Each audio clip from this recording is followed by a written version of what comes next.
Welcome to Forward Progress on the Hammer Betting Network on this Tuesday, October 17th. We've got an action-packed show today. We'll discuss the Monday Night Football game from last night, some film analysis on two specific games, and we'll preview the Thursday Night Football game. Just a reminder, Forward Progress every Monday to Friday. If you're not already, you should like the content, subscribe to our channel, hit the notifications bell. You don't want to miss the content. Of course, none of this would be possible without our sponsor, Pinnacle. Pinnacle is the world's sharpest sports book and available to bettors in Ontario. Find out what the pros have known for the last 25 years. Everyday competitive odds. Your trusted sports book. Bet smart, bet Pinnacle. Must be 19 plus in Ontario. With that being said, I'm your host, George Tsilfidis, and I'm excited to get this show on the road. I've got SharpClarke joining me every Tuesday, NFL originator, betting analyst at 4for4.com. Clark, I want to start with the Monday Night Football game. A couple of weeks ago, the Dallas Cowboys felt like they could have been the best team in football, and I was watching the game last night on the watch along with Rob Pizzola. They were just coming off a blowout loss to San Francisco, and I could feel his nerves and anxiety coming through the screen. If they had lost, they would have been 3-3 heading into the bye, but 3 losses in the last 4. Is it too early to say last night's game was very important for Dallas? Yeah, it was clearly huge for Dallas. There's a long road ahead. I think a lot of divisional games to play that will end up determining the outcome of their season.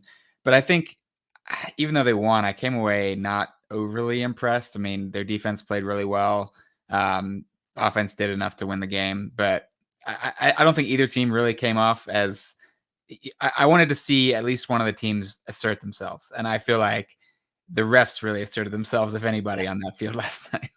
It felt like one team escaped with a win as opposed to earning that win.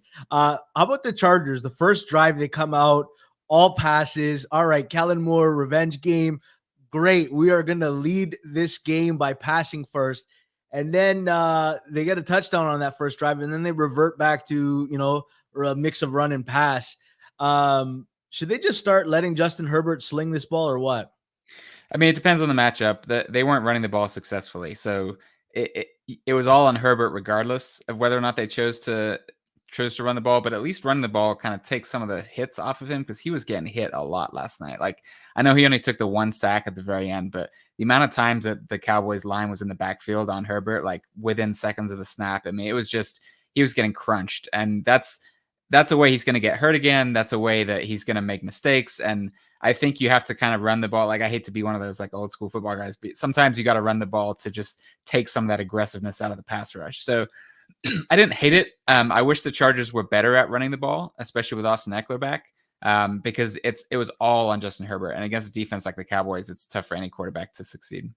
I have a question about when does a quarterback just is allowed to have a bad game? Because, we give the pass to like a Mahomes or a Burrow or a Lamar or a Josh Allen, but it feels like Herbert to Brock Purdy, some of these guys, the second they have one bad game, the detractors come out in full force and say, see, I told you so. Are they allowed to have a bad game, or are we in the NFL where you have to play at the top of your level every game? I think it's just a social phenomenon because there's all these conversations, right? Tua versus Herbert, Herbert versus Burrow, Purdy versus, I don't know, whoever, like, is Purdy elite, whatever. And that's where the conflict is, right? Nobody's arguing about whether Mahomes is good. Yeah. And so what happens is you have these really spirited debates where both sides have some evidence for their arguments. I think there's a lot of subjectivity when it comes to quarterback analysis. Yep. And so those people that most vehemently argued one side or the other are going to jump on any opportunity they get to kind of be like, see, I was right. When the truth is, like, the story is a long story. A quarterback's career is a very long book. And people love to point at one page and say, see, this page proves that my view was the correct view. And none of that is productive, in my opinion. I think you should always be, evaluating how you see quarterbacks based on new information. And, honestly, like, I have downgraded my view of Justin Herbert based on his play to date this year and last year, frankly. Like, last year it was possible that the injury was kind of hindering him, but I tend not to use that as an excuse, especially when he's following it up with another year that leaves a lot to be desired. So I still think Herbert is one of the best quarterbacks in the league. I had him as probably the third best. I don't really have like hard, descriptions of that. Yep. I don't know who like who is third if he's not third, right? Who is the quarterback that is so good that he's clearly better than Justin Herbert? And I don't know the answer to that question. I think there's a lot of question marks after the top two, in my opinion. I want to hear from our audience. Spam the chat. Who is the number 3 quarterback that is definitely better than Justin Herbert? Clark, it reminds me of politics where every single thing means everything now. There's no context. We can't live in the middle. It's everything is so polarizing that as soon as you get one data point that supports your argument, you go all in on it. How about this argument? Quentin Johnston got a bye week to get integrated into the offense. They took this guy 21st overall. And the next 2 players off the board were Zay Flowers and Jordan Addison. Is Quentin Johnston not having anything to be optimistic about starting to concern Chargers fans, and should it? Big time, yeah. I mean, they missed Mike Williams. They missed Corey Linsley. Like we saw this happen last year when Herbert lost his weapons and lost his offensive line. It made a massive difference, and we're seeing it again this year. I think the Chargers' hope was, okay, but they have Rashawn Slater back this year, and they have Quentin Johnston that can kind of take the place of Mike Williams. And Quentin Johnston has not done that. So now it's just Keenan Allen, who's like 30-something years old. It's going to be a uphill battle for this Chargers offense unless Quentin Johnston can really establish himself. All right, we got some Burrows and Tuas in response to who is the number 3 quarterback. Clark, let's get into some film review. You want to talk about the Houston Texans and the New Orleans Saints this week. Yeah, so I'll brief comment on the Texans is just that, Stroud continues to make really smart plays. There was one that really stood out to me. They had the ball either on the goal line or close to the goal line. And the Saints don't blitz a ton, right? They play a lot of man defense. They let their front win. And so Stroud took the snap, and the Saints sent a blitz that was a bit surprising to me and also to him. But his reaction time was so fast. As soon as he saw the blitz coming, he realized he wasn't going to be able to run the play that he wanted to. And he just threw the ball at the feet of his tight end in the end zone. There was no chance of it being caught, right? So it's incomplete, negative play, negative completion percentage over expectation, all the stats. But it was a really smart play. And thing that rookie quarterbacks have a hard time with is avoiding the negative plays. Like it was the anti-Zach Wilson play. And I really liked seeing that from Stroud. And a game that he didn't play particularly well overall against a really tough defense, those types of plays, if he can build on those where the bad plays are not negative, that's going to be huge. So quick shout out for Stroud. What I really took away from this game was how bad the Saints offense was in the red zone, which is obvious if you look at the box score. Yeah. But one of the things I looked at in the offseason was Derek Carr has struggled in the red zone throughout his career. In the last 5 years, in each of the last 5 years, the Saints had a better red zone conversion rate than the Raiders, even though the Raiders had a better overall offense in 4 out of those 5 years. So what I was really looking forward to this year was seeing, okay, does the quarterback, bring his red zone troubles to the new team, or does the new team with, tight ends that can catch, touchdowns, a good running game, creativity in the red zone that can lead to touchdowns easier, does that win out over a quarterback that struggles in the red zone? And so far, the answer is absolutely not. The Saints are 28th in the NFL in red zone conversion rate to date, and I see no reason to anticipate that getting better. This wasn't a case where, they had some drops and they had some goal line stands. Once they got in the red zone, none of those passes were even close. It was just Derek Carr sitting back there trying to find someone open, and nobody was open.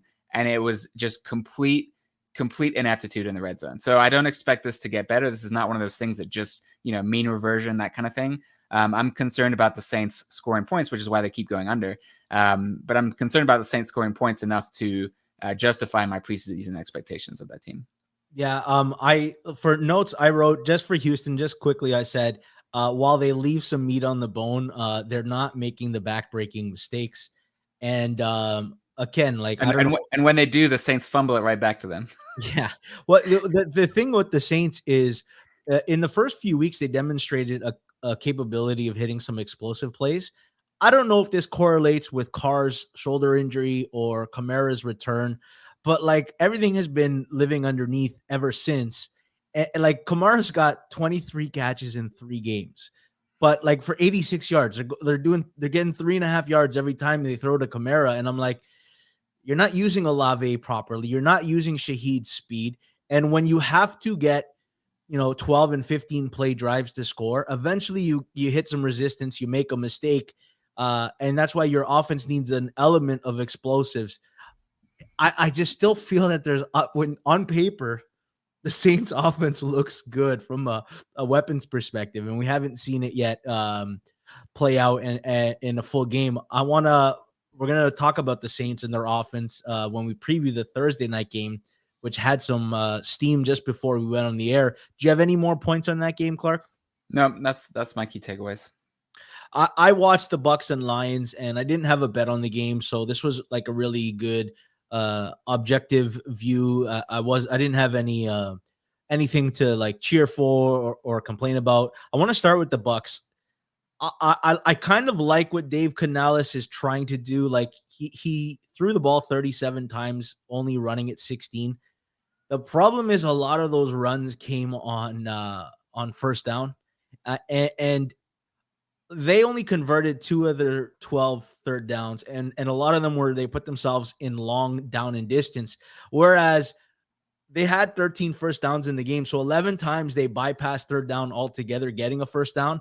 And it was usually set up by drives that started with the pass. And I'd like to see them do it more because, frankly, they just can't run the ball. They don't have a good enough O-line to run the ball. And neither of these running backs have any juice to them. I thought Mike Evans had a little bit of a bad game. Like he made a couple bad drops. He had a couple careless penalties. And yet, I thought I would come away impressed about the Lions defense as if they shut down Tampa Bay. And, effectively the box score says they did.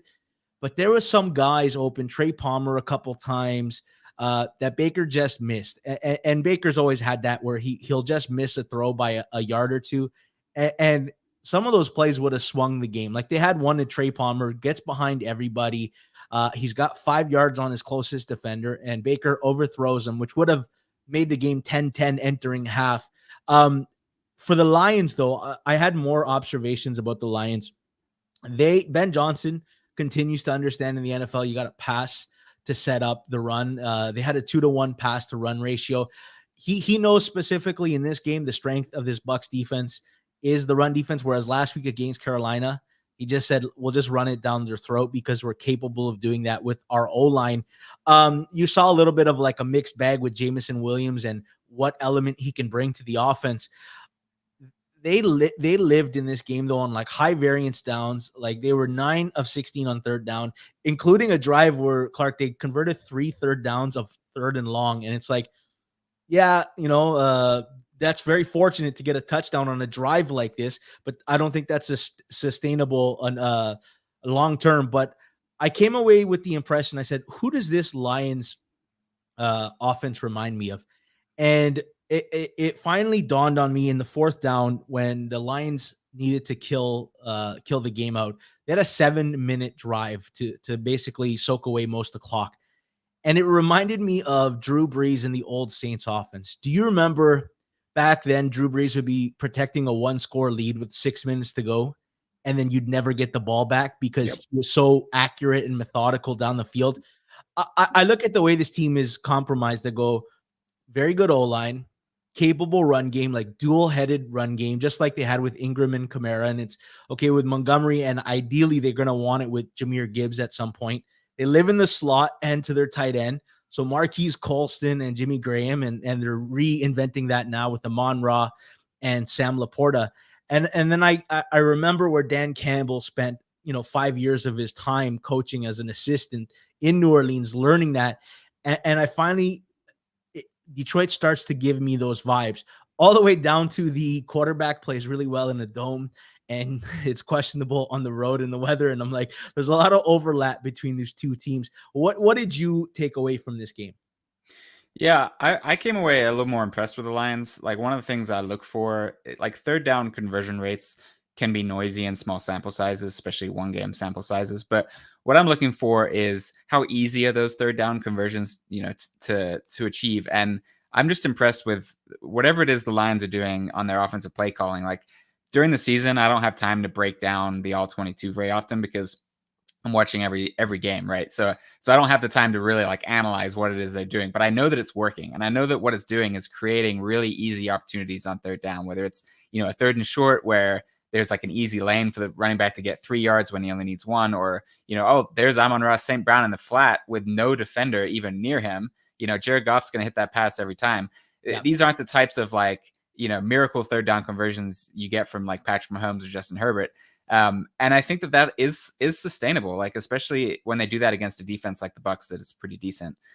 So I came away continuing to be optimistic about this Lions team. They keep suffering injuries and they keep just saying, "Yep, we're still good.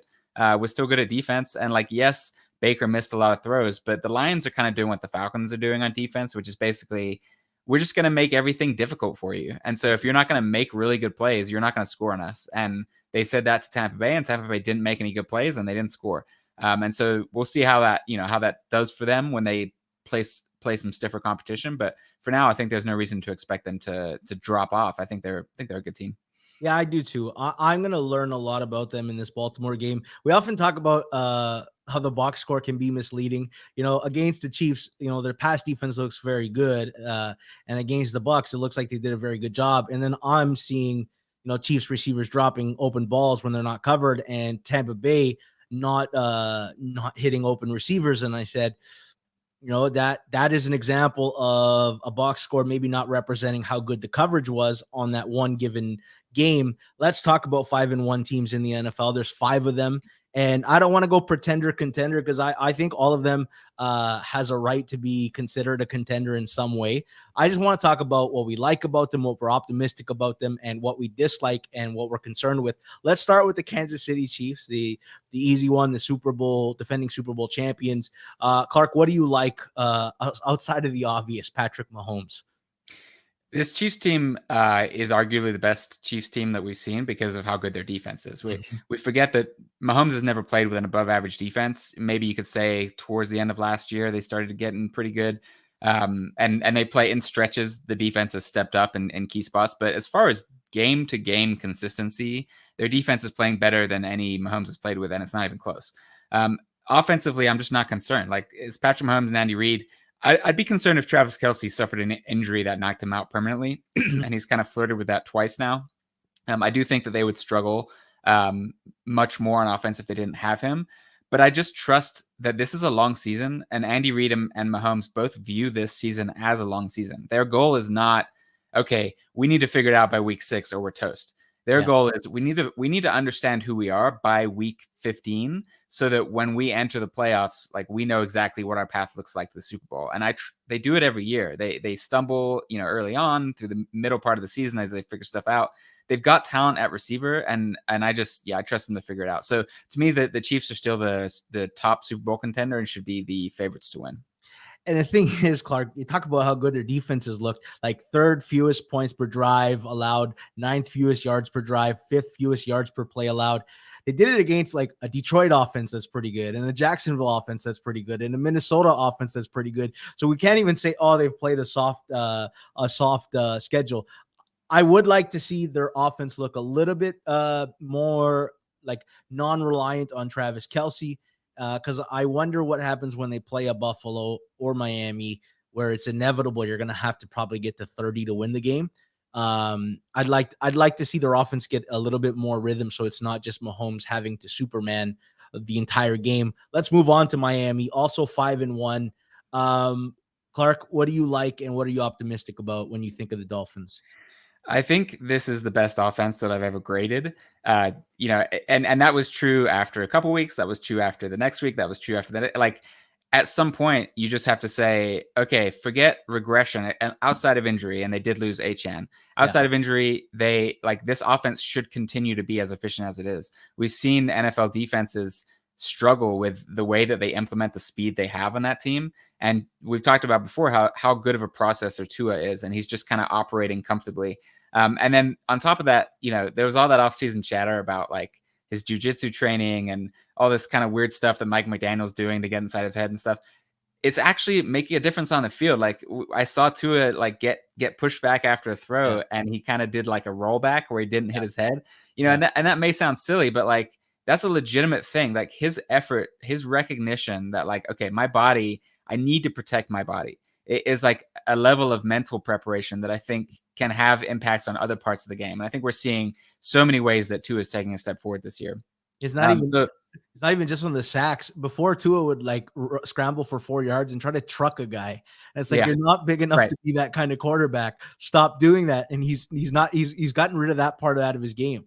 Yep, and to McDaniel's credit, using all those sweeps and those motions and the the weird laterals and stuff, and then getting the ball out within 2 seconds has really taken away those hits that are so dangerous to a quarterback like Tua. So they've worked together to create an offense that both is successful and protects him.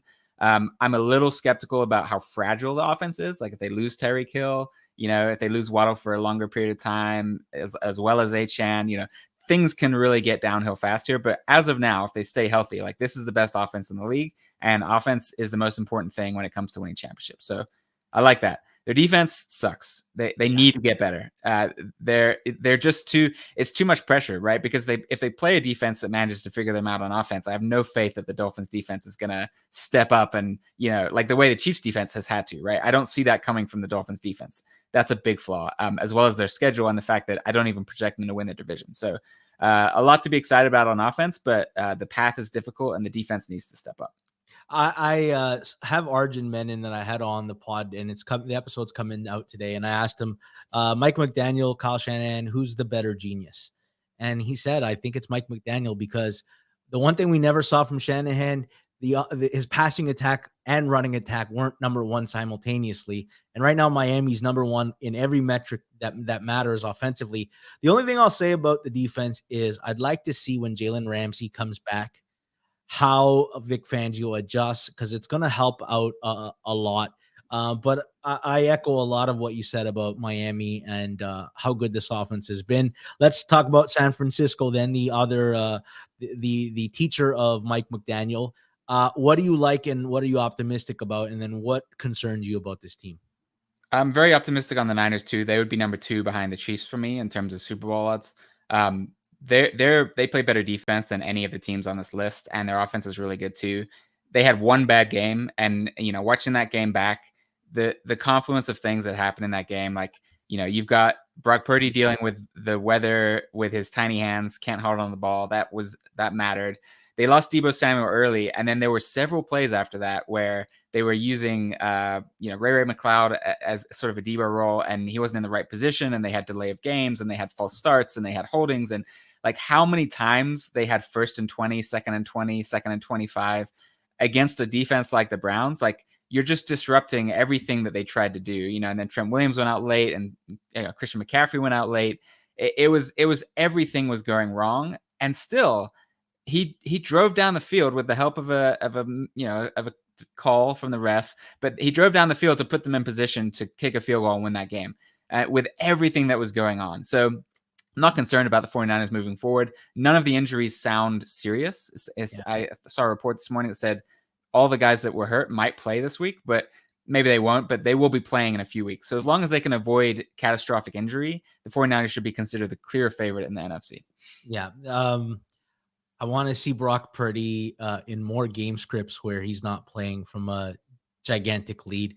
Of course, but in weather with half your weapons missing and your left tackle banged up against probably the best defense in the entire league, it's not.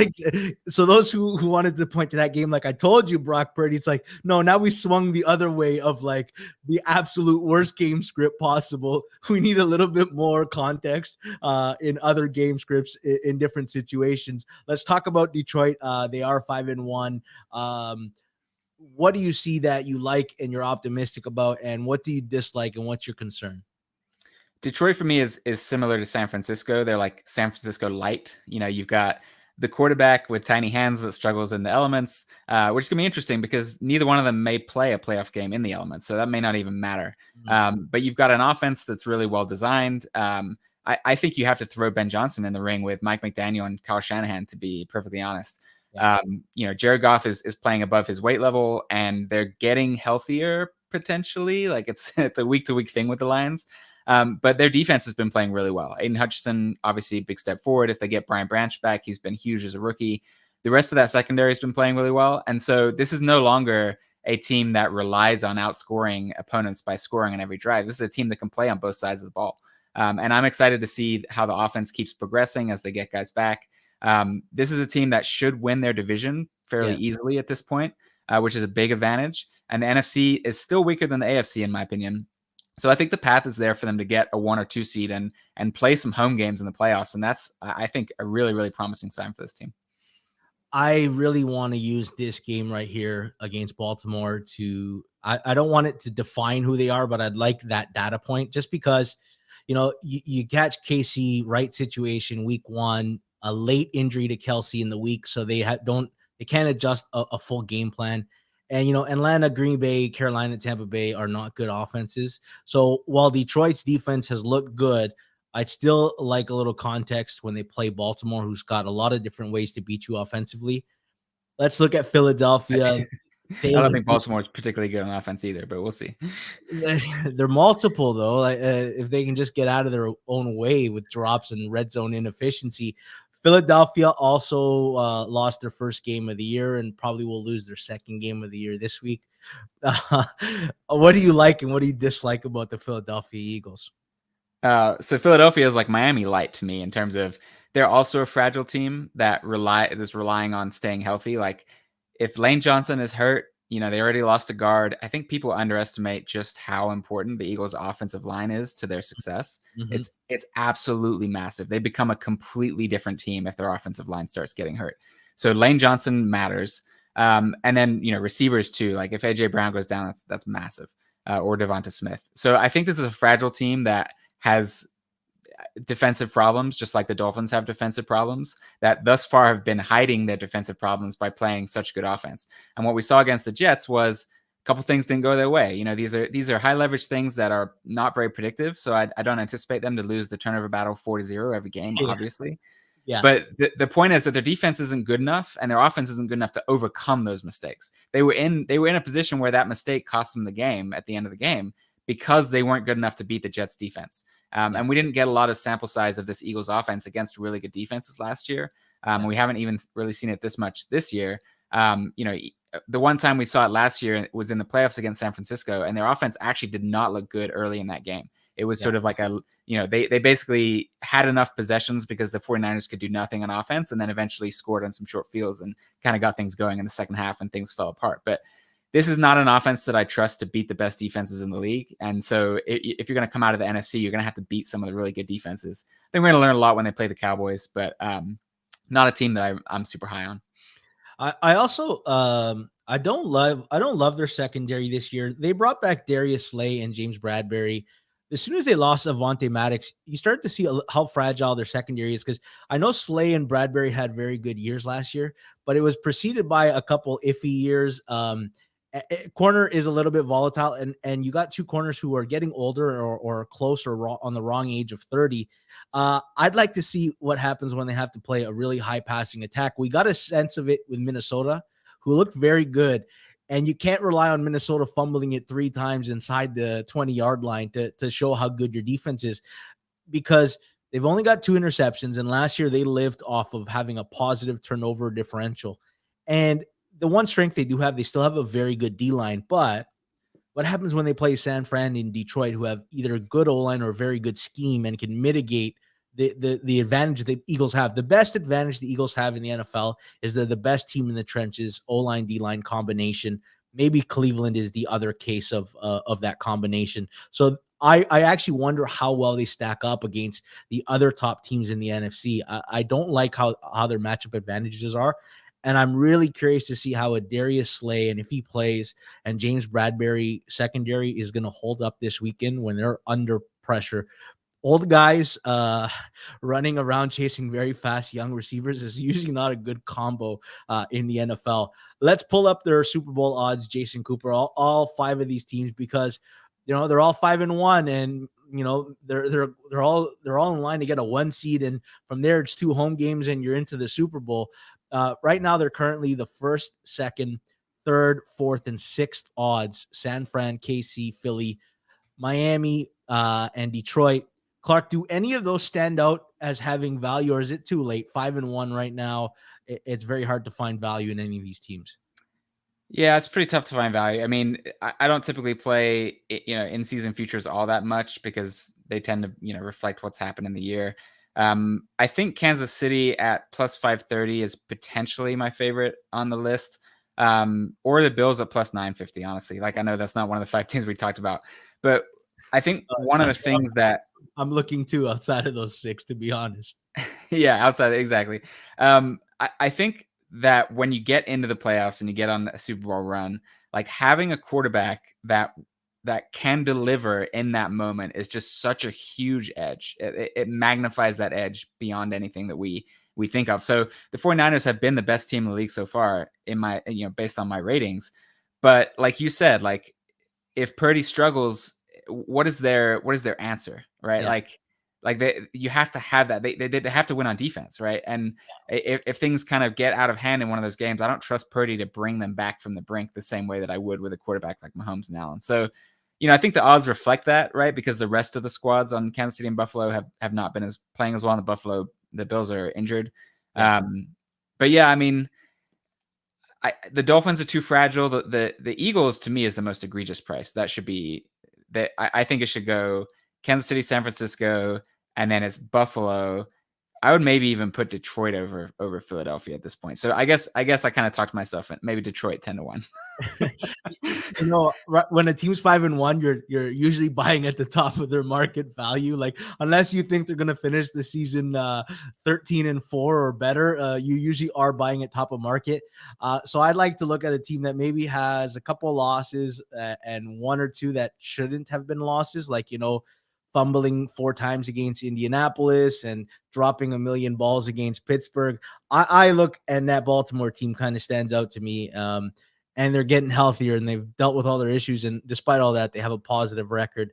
Maybe that's the team that I'd be looking at. All right, Clark, let's look at the week. And my handle here is what's a backup quarterback worth? Every year, there's that 1 week where we have to figure out who's the backup, how good are they, what are they worth to the spread. Before we get into the market review, I want to see some likes from the chat. Please show some support. Give us a like. It boosts us in the algorithm. Clark, let's start off with we'll save the Thursday nighter till the end. Let's talk about games with situations that we're monitoring on injuries or the market has moved on. So every game. Las Vegas, Chicago is the biggest what's it worth, because we're probably going to get a backup quarterback bowl as reflected by the 37.5 total right now on Pinnacle. Las Vegas is currently ranked 3. It feels like the Raiders can find a version of offense that isn't reliant on Jimmy G, where you have Jacoby Myers and Devontae Adams and Michael Mayers finally starting to be utilized. Whereas the Bears feel like the entire offense is Justin Fields. Everything is built around his dynamic ability to run and then create some throwing lanes. What's the drop off from Chicago when you start to formulate Chicago's going to have their backup quarterback in, and then potentially Las Vegas with a backup quarterback? Or is this a game that you just stay away? There's too much uncertainty for my liking. I'll probably stay away. Sometimes I put like a mini bet on these types of games. Like last week, I put a small bet on Browns when it hit +10. It's like I don't have a way to quantify exactly what I think the number should be, but 10 seems too much. So I'm just going to throw some money on it. And that may end up happening in this game. The Bears, I'm not sure that that it's that big of a downgrade. I just don't think Justin Fields is a good quarterback. Like his highlight plays are great, yes, but his bad plays are way too frequent and way too bad. I posted on Twitter, I think yesterday, the first play of the game against Minnesota, Justin Fields is an empty with no tight ends, so there's 5 blockers. There are 6 defensive players on the line, like down in their stance, ready to rush. Fields looks at the field. I don't know what he's looking at because he's not looking at the defenders. But he looks at the field, looks back, and then he takes the snap and just kind of looks right for like a few seconds. And sure enough, the free rusher, because 6 on 5 means there's gonna be a free rusher. Yeah, sacks him with that, and he's like surprised. He didn't even see him coming. Absolutely unacceptable against the team with one of the highest blitz rates in the NFL. Like during that prep week that they're saying you gotta pay attention to who's blitzing and find out where your mismatches are. And he just didn't even try to on the first snap of the game. Sorry, it's a huge overreaction to one play, but it's just when Tyler Bagent came in, I think it's Bagent. Yeah. I think it's Tyler. I don't know. Or Tyson. It's one of it's nobody. I've never seen this guy play a down of football, and I've got to figure out what he's worth to the spread. Yeah. So when Tyson Bagent came in, he actually moved the offense okay. Like they ran the ball pretty well, and he avoided those negative plays. He did have one really bad throw that should have been picked, but but I'm not sure that the downgrade is that dramatic. I think it's just going to be a more boring offense, which is why the total has dropped. But I think there's a chance that Bajent, with a healthier offensive line than Fields has played with most of the season, could generate some offense against a bad defense. I'm not, I don't care about draft status. He looked okay. On the other side, if it's Hoyer, I like the Raiders more. If it's Aiden O'Connell, I'm a little more skeptical. But Jimmy G's been playing really well, so I'm not super excited to kind of back the Raiders with a backup, because I do think the drop off from Jimmy G is notable. Clark, your tweet was my second favorite tweet I saw this week, only trailing a guy who wrote, Josh Allen's curse is that he's exactly as good as the quarterback he's playing against. And I just really fucking enjoyed that, just to talk about the up and down of Josh Allen. I don't even think that's accurate, but it sounded good enough for me. Clark, we got a comment in the chat. A bit late, but what do you guys think of Goff MVP 20-1? Is that a price that gets you excited given all the circumstances? Possibly. I don't think he gets the credit, even if they go 13-4. I think it's, wow, look how much the defense improved. Look at the coaching. Look at Ben Johnson. Look at these weapons. He's one of those quarterbacks that I think MVP voters are going to have a hard time getting there unless he's statistically better than all of the competition, which is going to include Mahomes if he stays healthy, Josh Allen, Jalen Hurts, Tua. I think if it goes to a quarterback like that, it's going to be much more likely to be someone like Tua than Jared Goff. All right, let's go on to the next game. We asked this question on yesterday's show. Right now, Cleveland is 2-point favorites against Indy, and I guess the question is, what is the price? Because this is definitely an in-between price. What is the price if Watson is in, and what do you think the spread ends up being if it's PJ Walker again? It's tough to say. I do agree that it's an in-between price. I think the spread gets above 3 if Watson is in and healthy, because of the way this Browns defense has been playing, and Gardner Minshew didn't do well. We've seen this every year, not just from Gardner Minshew. Like, you can say this is a Gardner Minshew thing, or you can say it's a backup quarterback thing. But the first game with that backup quarterback always looks good. It's like, for some reason, it's like, I don't know, maybe there's no film on him, so defenses don't know how to prep. The team rises to the occasion. Everybody else steps up. And then the second game, it's terrible. And it's like, this is why this guy's a backup. And we saw that with Gardner Minshew again. And the reason why it's a Gardner Minshew thing is because it happens every year with Minshew. He gets 2 to 3 games every year, and it looks like this. First one looks good. Second one looks. It happened. They almost beat Dallas in the first one, and then the next game they got like rolled by the Giants in the second last week. It happened. Yeah, the Saints or whatever. Yeah, the Saints. So I don't I don't have a lot of faith the Colts offense is going to do a ton here. So the Browns might be favored even with PJ Walker. That's how good the Browns defense has been playing. But it might get closer to pick 'em, I guess. I think Detroit, Baltimore has seen the most like two-way action. We got early Baltimore money from 2.5, pushed it to a juiced 3, and in some places 3.5. We got buyback on Detroit. Right now we're currently at 3. Pinnacle is at 3 even, and Chris is at 3 minus 17. So there's difference of opinion on this game. The over and under has moved twice. So there's buyback on the under 43 that it was, and on the over 40.5, 41. There's no surprise. A game that's big with two really good teams, there's going to, depending on how you view how good they are, and especially with Detroit has looked good, but there's the soft part of their schedule. And then Baltimore should have more wins than the record says. When you have circumstances like that, where there's room for, you see what you want to see in a team, you get a little bit of buyback, right? If you're optimistic about Detroit, or you were, all your priors have been confirmed. And if you were skeptical, you're still saying, yeah, but you played Atlanta and Carolina and Tampa Bay. Let's see how you play against Baltimore. Do you think we're gonna stay around this number? You can't get it to a 2.5 or a 3.5 in this. There's just gonna be too much buyback on the other team. I think we could see a 2.5. My numbers make it Baltimore minus 1.5. So I was looking at the 2.5 and being like, trying to decide whether I was going to talk myself into a play on Detroit, and then all that money came in on Baltimore, and I was like, wow, I get a +3 +100. Like, yes, please. And I think I don't know. I think it's overly optimistic to think of the Ravens as a really good team. Like, they haven't really proven anything this year. The thing about Lamar Jackson is he was at his best when he was running around and causing mayhem for the defenses, and he's trying to play the role of Mr. Pocket Passer, and he's just not that good at it. And I know I'm going to catch a lot of shit for that if people are still watching, but he's just not consistent. And that level of, like, he's almost at his best when he scrambles. And I just don't think that that's a sustainable way to play offense. I'm not sure that the Lions are the team that's going to like expose Baltimore or anything. But I thought getting the 3 in a game that I think is likely to be a very tightly fought game was good value. Jason, that's the one that right there is what you clip. And when Detroit beats Baltimore, you parade it and say, hey, Clark had it bang on. This is the kind of goods that you get watching forward progress on a Tuesday. Cottage says, how did the Browns not sign a better backup with Watson issues last year? Well, they had a better backup. His name was Josh Dobbs, and they traded him to Arizona before the season started. Clark, are you surprised, or do you think the Browns wish they had that one back? Yeah, I do think they wish they had that one back. I think they wish they just never signed Watson to begin with, though. So yeah, they probably want a couple of mulligans at the quarterback position. All right, another game that's been seeing some interesting action early on is Pittsburgh and the Rams. Pittsburgh's coming off a bye and got positive injury news that Pat Freiermuth's going to be back, and Deontay Johnson sounds like he's going to be back.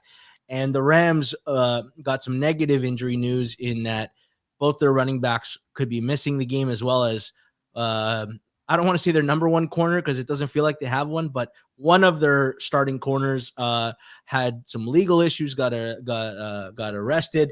The line opened above 3.5, and we got some Pittsburgh money, and the total has also shifted up to 43.5. And I guess is that just Pat Freiermuth and Deontay Johnson probably going to go? They're got to be worth a little bit to the spread here. Yeah, it could be. I mean, it could just be that the initial price wasn't very good. We know openers are pretty soft.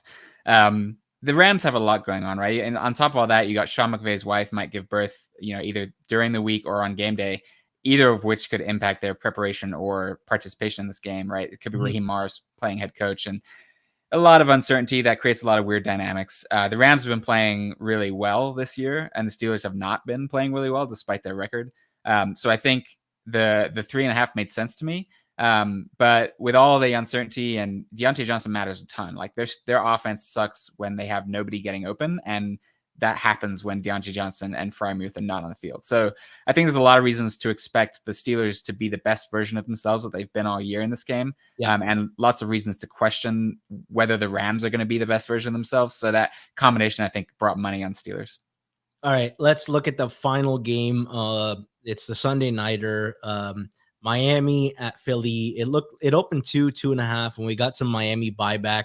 The total also opened up higher, and we got some under action bet, which is surprising to me because the injuries we're watching for in this game is Xavier Howard and Jerome Baker for Miami. They're best linebacker and best cornerback, and then the Eagles, half their secondary could be out, and Jalen Carter's still a question mark, and then there's the Lane Johnson and Connor Williams, two important O-line pieces for both teams. In a game like this where there's a lot of there's no clear, hey, a quarterback's out, we got to make adjustments, but there's a lot of clusters, and there's like enough of an injury report that you got to monitor who's going to play or not. Is this a game that you wait to find out how the injury picture looks a little bit clearer on Wednesday before making a decision? Or if you have a significant edge, is this something you'll jump on right away? Yeah, it always depends on what the number is and where I think the market's going to move. So, like, I did take a little bit of Dolphins right at open on the money line at plus 125. That's since moved down closer. I just thought that these teams are much closer together. And so that gives me options, right? If I think it's going to close close to pick 'em, which I think it will, that gives me options to decide, how much do I want to keep that bet? How much do I want to stake size it? As far as the injuries go, like, in my mind, they could only really get worse for Philadelphia, right? Like, so I like the Dolphins, at that opening number, even if Lane Johnson plays, and Darius Slay plays. But if those guys are out, and then you've got Jalen Carter also, and then someone else, Reed Blankenship also, like, So as these things start to add up, like it just makes the bet more valuable. So I thought the initial line was assuming all those guys play. Yeah. So it can only get better from there. That's typically how I approach it. But now at this price, I think, yeah, I'm probably waiting. I don't really understand the under money other than just the entire NFL is playing under this. Yeah. We've seen so many times, like even good offenses, it's a lot of long drives. It is. Defenses are like, yeah, we'll give you 6 yards, up and down the field, because one of these times you're going to get an incomplete pass, and now it's 4th and 1. And, what are you going to do? And it's just like these very slow, low scoring games are happening. So I think there's sort of a widespread reaction to the under that might have impacted this game. Yeah, even like Dallas Chargers, long drive, you get there and you either settle for a field goal or you go for a 4th down that doesn't make it, and that'll kill it. That'll kill an over just like that. But yeah, this is one that I'm surprised just because there's a lot of room for explosives in this game on both sides. I see less of a methodical approach in this game and more of a let's test how injured your secondary is. All right, let's go to the Thursday game because we got the big $1 million question. Trevor Lawrence. First of all, Clark, the line opened like a pick -1 for the Saints. It briefly went to the Jaguars Monday morning, and then came out that Trevor Lawrence wasn't going to practice and he's got a knee sprain, and it went to the 3. Today we saw him get onto the practice field, and he's got a big brace on, but he was doing most of the drills. We still don't know if he's going to play yet. Is this line right now an in-between? And if so, what does the line look like if it's without Trevor Lawrence? And what does the line look like if there is Trevor Lawrence? I think 100% healthy Trevor Lawrence pushes this, Jaguars favored 1.5, 2. I don't think it gets all the way to 3. It's still a short week. It's still, a very tough defense. The Jaguars offense hasn't been playing particularly well. Even last week, they scored 37 points, but their offense wasn't particularly impressive. But if Trevor Lawrence is out, I think this goes over 3 for New Orleans at home. Yeah. I think Trevor Lawrence matters a ton, like a massive amount. I think, we talked about guys that could be the 3rd best quarterback, like maybe not right now, but in a couple of years, it's, Trevor Lawrence has potential to be that guy. I think this offense, he's been holding together with string in some cases, and I'm just not sure that Beathard can kind of keep that up against a really tough defense. So I think a wide range here based on Lawrence's availability. There's also some sneaky good, like big injuries in this game. Like Tyson Campbell is a truly, when we talked about the Jacksonville defense and projecting them, Tyson Campbell becoming like a top 5 corner before our eyes, it has really done a good thing, like has really helped how good this Jaguars defense has looked this year. If he can't go, like they're going to have a problem with Olave and Shaheed right down the field. Yeah, if Carr has time, right? Because on the other side, the Saints offensive line is also dealing with injuries. Both teams. There's Brandon Scherf and Walker Little for the Jets, and then there's Ramchick and James Hurst for New Orleans. Like there's sneaky good big injuries clusters. Number 1 corners, a quarterback. This has got and it's a short week. This has got a weird dynamic to this game. Yeah, I'm grateful because I've found too many edges on Thursday night games this season, and I hate having a bet on Thursday night because it's just like it feels so much more important than it really is because it just has that impact for days before you can, so I'm grateful to have a game. I don't feel obligated to bet. Starting your accounting log with the loss with red ink is not nice. That's the whole thing about the London game. Starting before 1 o'clock kicks off and you're already down for the day is not a good feeling. And sometimes those isolated games before the Sunday 1 o'clock slate feel extra important for no reason. Clark, you've been a pleasure. I really enjoyed our conversation today. A lot of interesting line moves, a lot of injuries to monitor before you guys make your bets. I hope you guys have some success. Clark, thanks again, man. Yep. Thanks, George. As a reminder, Forward Progress will be back again tomorrow at 2 with Rob Pizzola, Eric Eager, Suma, and Hitman giving you their best bets. And Hitman finally got off the schneid. He's on a 1-0 streak. They'll be breaking down games from a betting perspective. Drop us a like before you bounce, especially if you enjoyed the content. Drop us a comment too. That's it for me. Thanks to SharpClarke. Thanks to producer Jason. And thanks to you, the audience. Until next time.